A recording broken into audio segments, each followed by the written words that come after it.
படத்தை பிஸி ஆகிட்டார். அதனால அப்போ கொஞ்சம் ஒரு மாற்றம் வந்துருச்சு. எல்லாருமே விஜயோட ஆளுக்கு தான்.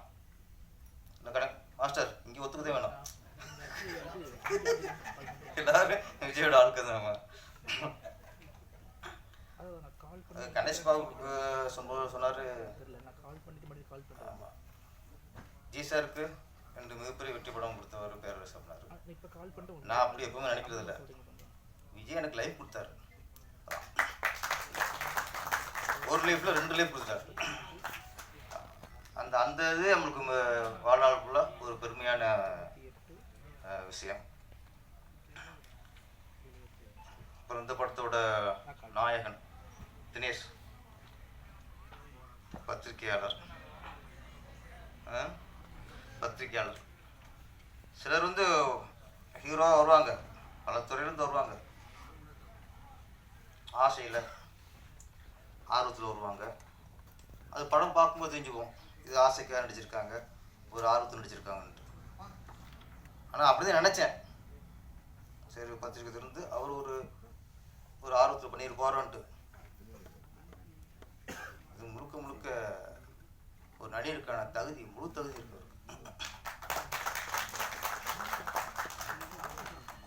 ஆசைக்காக ஆர்வத்துக்காக ஒரு கலை வெறி. அந்த கலை வெறி தான் வந்து கொலை வெறியோட உட்காந்துருக்காரு. அந்த கேரக்டரை இன்னும் மாறலாம், பயமா இருக்கு. பார்க்கும்போது என்ன சொன்னா கூட சிரிக்க மாட்டேங்கிறார். ஆனால் அவர் ஒரு இடத்துல காதல் மன்னர் ஜெமினி கணேசன், அதுக்கப்புறம் காதல் இளவரசன் கமல்ஹாசன் வந்தார். அதுக்கடுத்து ஒரு இடத்துக்கு ஆளை காணோம். 20 பெட்ரூம் சீண்டுச்சு, அது போதும். மனுஷன் புகுந்து விளையாண்டாரு. ஆமாம், நான் நினைக்கிறேன் அந்த ஒரு சிலுக்காக தான் கதையை ஒத்துருப்பார். ஒரு கையை போகிறாரு, கையில் உழைக்கிறாரு. அப்புறம் சரி கொஞ்சம் அந்த மூடோட்டம் ஆகி போச்சு அவருக்கு. மூடோட்டம் ஆனோடனே டக்குனு செல்லை பார்த்து கூட ஏற்றிக்கிறார். இதெல்லாம் புது இயக்குனர் வந்து புதுசாக சிரிச்சிருக்காரு. அப்புறம் பாக்கியராசர் வந்து முருகன்கா சொன்னார், இது அதே மீறிடுச்சு. இப்போ டல்லாயிருச்சா, ஒன்றும் இல்லை, செல்ஃபோனை எடு அப்படியே ரீல்ஸ் ஆகுது பேர் ஏதோ ஒன்று மூடத்தில் எதாவது இருந்தாண்ணா. 2 பொம்பளையை பார்த்தாரு, திருப்பி கையை போட்டார். அது முறைச்சிச்சு. அப்போதைக்கு டைலாக், லவ் தான்மா. எல்லாமே அங்கே அப்படி தான் ஆரம்பிக்கும், அது எங்கேயும் முடியுங்கிறது அப்புறம்.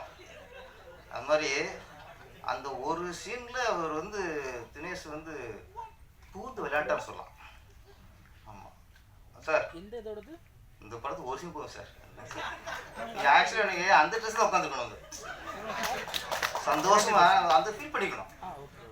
அதனால தான் இப்போ ஹீரோனியாக வரலன்னா அது மலை மேலே உட்காரல, சிக்கலை. இன்னும் மூணுலேருந்து மாறாமல் இருப்பாரோ அப்படிங்கிற ஒரு பயம், நமக்கும் பயம் இருக்குல்ல. ஆனால் பத்திரிக்கையாளர்ன்ட்டு ஒரு ஹீரோவாக இருக்காருன்னு நான் சாதாரண நினச்சிட்டேன். சார், நான் எதுக்கு சொல்ல, உங்களோட ரியாக்ஷன் எல்லா லவ் சீனும் சரி, அந்த சீரியஸ் சீனும் சரி, சிறந்த நடிகராக வந்து இருக்கு. கண்டிப்பாக இந்த படத்துக்கு அப்புறம் நீங்கள் அந்த பத்திரிக்கையாளர் அதெல்லாம் ஓரம் கட்டிட்டு முழு நேர நடிகராயிருங்க. ஆமாம், பத்திரிக்கையை பார்த்துக்கலாம் நிறைய பேர் இருக்காங்கல்ல, நான் கூட வரேன். என்ன அது ஒன்று பாக்கி இருக்கு, அதையும் பார்த்துருக்கேன். நான் யாரும் அறியான் நம்ம இயக்குனர் கோபி விஜய் ரசிகர். இவர் விஜய் ரசிகராக இருந்து படம் எடுக்கும்போது விஜயோட ஏதாவது விஷயத்தை பதிவு பண்ணுவோம். ஒரு ரசிகரா இயக்குனராக பதிவு பண்ணது அந்த பெட்ரூம் சீனை நிறைய சீன் இருக்கு.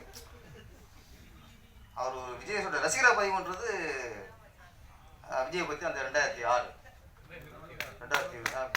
பேக்கில் பண்ணீங்க. நான் ஏன் அதுக்கு போயிட்டேன், திருப்பாச்சிக்கு போயிட்டேன். கொஞ்சம் ஃப்ளாஷ்பேக் அதிகமாக போகுது உங்களுக்கு. 2026.